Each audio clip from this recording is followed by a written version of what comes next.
Welcome to our tutorial on how to charge your Zomee Fit Breast Pump. Proper charging is essential for ensuring that you get the most out of your pump. So let's dive in. Step 1. Gather your supplies.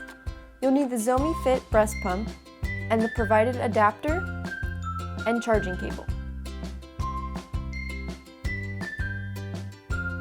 Step 2. Assemble the cord. Connect the charging cable to the adapter. Step 3. Locate the charging port. Find the charging port on the side of the breast pump. Step 4. Connect the charging cable. Plug the charging cable into the port.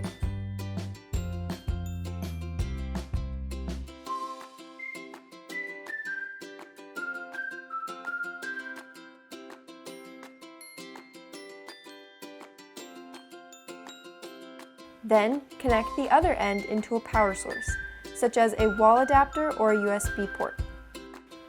Step 5. Charging indicator. Check for a charging indicator light. This will let you know that your pump is charging. When fully charged, the battery will display 4 solid lines and a lightning bolt. Step 6. Charging time. Allow the pump to charge for the recommended time, usually around 2 to 3 hours for a full charge. It's a good idea to charge your pump after each use to ensure it's always ready when you need it. And that's it! You're all set to keep your Zomee Fit Breast Pump charged and ready to go. Happy pumping!